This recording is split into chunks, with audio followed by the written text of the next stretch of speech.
Por que Michael gostava de conviver com as crianças? Vamos analisar juntos algumas possibilidades, considerando que Michael poderia ter sido um autista não diagnosticado. Primeiro, pelo processo de identificação por características. Muitos autistas aparentam infantilidade e imaturidade. Gostam mesmo de estar com as crianças.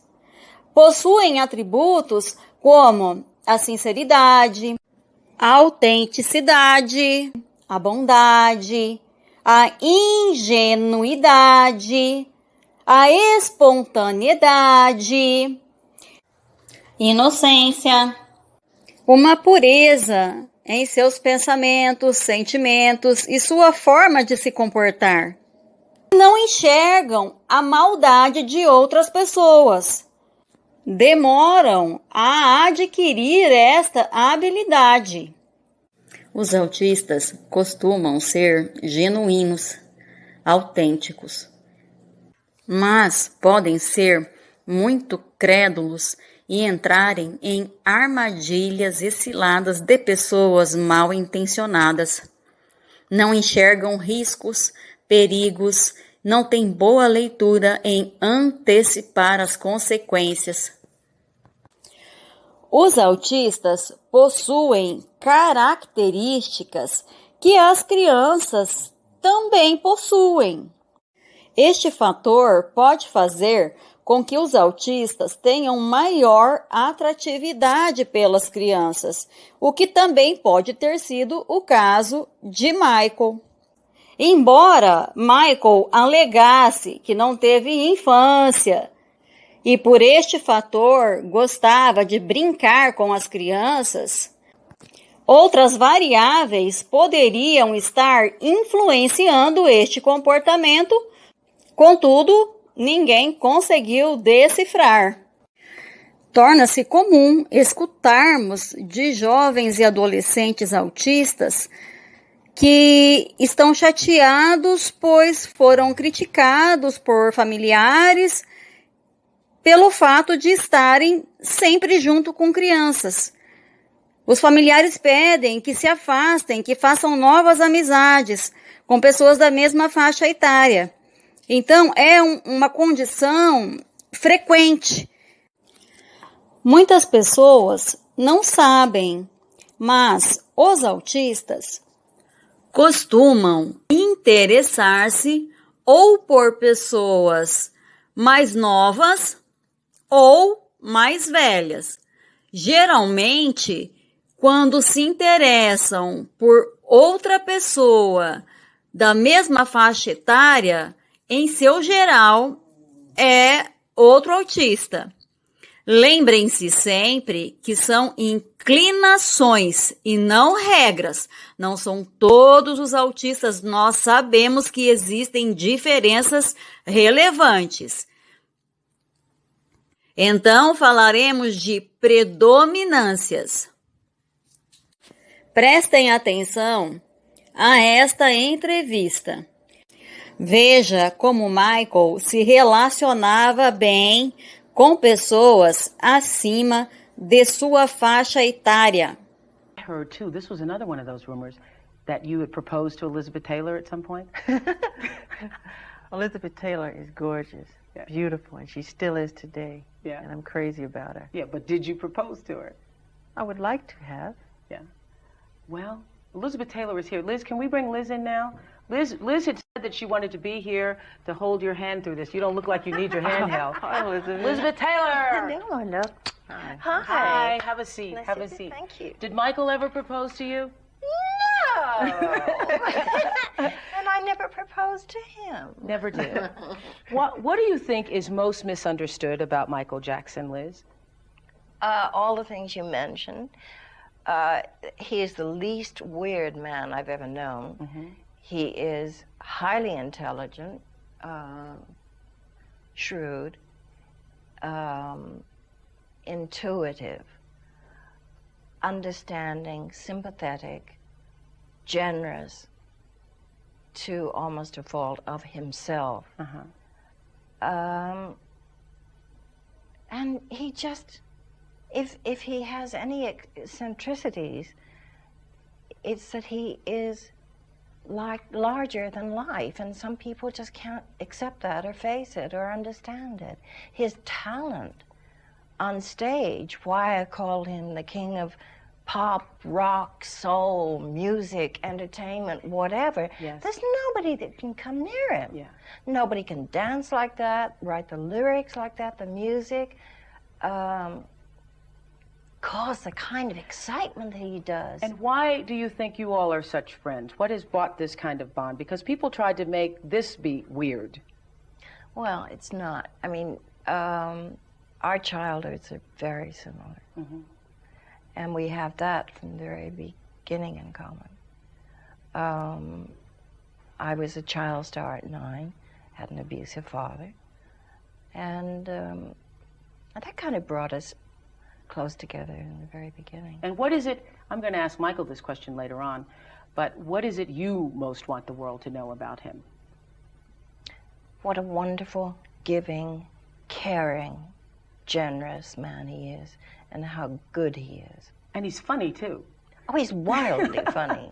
He can crack some jokes, I tell you. Yeah, but he's a good man. Thank you for joining us, too, because That's I know fun. you didn't want to be on camera at first. But... Acompanhem comigo este trecho da entrevista. People saying, and you've been cleared of all the charges, we want to make that clear. People saying, look, here is a man who is surrounded by things that children love. Here is a man who's spent an inordinate amount of time with these young boys. That's right. What is a 36-year-old man doing sleeping with a 12-year-old boy, or a series of them? Right. Okay, when you say boys, it's not just boys, and I've never invited just boys to come in my room. Come on, that's ridiculous. And that's a ridiculous question. But since people want to hear it, you know, the answer, I'll be happy to answer it. I have never invited anyone into my bed, ever. Children love me, I love them. They follow me, they want to be with me. But anybody can come in my bed. A child can come in my bed if they want. I can say, sorry, I've seen this.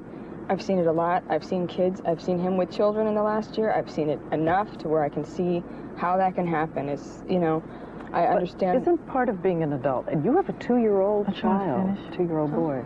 Yeah, let me just, sorry. Okay. I just wanted to say that I've seen these children, they don't let him go to the bathroom without running in there with them. And they won't let him out of their sight. So when he jumps in the bed, I'm even out. You know, they jump in the bed with him. But isn't part of being an adult and loving children, keeping children from ambiguous situations? And again, we're talking about over an intense period of time here. Would you let your son, when he grows up and is 12 years old, do that? You know what, if I didn't know who Michael, no way. But I happen to know who he is and what he is. And that makes it, you know, I know that he's not, you know, I know that he's not like that, and I know he has a thing for children, and go ahead, sorry. I just wonder, is it over? You're going to make sure it doesn't happen again. I think this is really the key thing people want to know, that there are not going to be more of these sleepovers in which people have to wonder. Nobody wonders when kids sleep over at my house. But Nobody are they wonders. over? Are you going to watch out for it now? Watch out for just what? for the sake of the children and for No, everything because you've been through? it's all moral and it's all pure. I don't even think that way. It's not what's in my heart. So you'll I would do it never, again? ever do what again? I mean, you'll have a child sleeping Of course. over. They want. Yes. It's on the level of purity and love and just innocence, complete innocence. If you're talking about sex, and that's a nut. That's not me. Go to the guy down the street, because it's not Michael Jackson. It's not what I'm interested in. Okay, but Elizabeth Taylor, talk to us a little bit about what she saw when she went over and talked to you in the middle of this, what she called agony. One of the things I think she was so angry about with us was that she said people always talk about one side of a person, they never give them credit for their accomplishments, That's right. particularly what they give to children and the money you give to children. That's how it starts.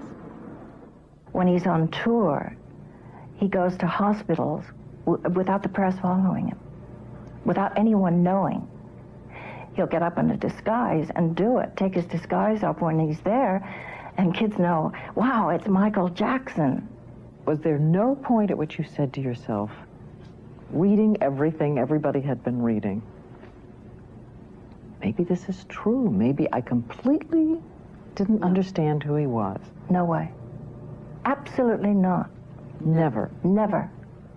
I know Michael's heart. I know his mind and his soul. I'm not that insensitive, especially to him or people I love. How did you decide to go to Singapore? He was my friend. He was alone. He was totally alone. And he just, he needed help. Reflitam bem. Quando ele foi inquirido sobre se continuaria fazendo o que vem fazendo, ou seja, convivendo de perto com as crianças, ele afirma que sim. Quem, de consciência pesada, responderia desta forma? Não é muita inocência? Não é muita ingenuidade? Não é muita autenticidade? Segundo fator que pode ter influenciado Michael ao convívio com as crianças é o apego a regras rígidas, pois sua mãe era testemunha de Jeová muito fervorosa e Michael a acompanhava durante a infância, tendo trabalhado como missionário desta igreja mesmo após a fama. Em muitas entrevistas é possível vê-lo fazer referências às crianças, utilizando trechos bíblicos sobre cuidar das crianças, ajudá-las. Porém, estes aspectos citados estão associados ao motivo maior pelo qual Michael Jackson gostava de ficar com as crianças. Ele realmente as amava.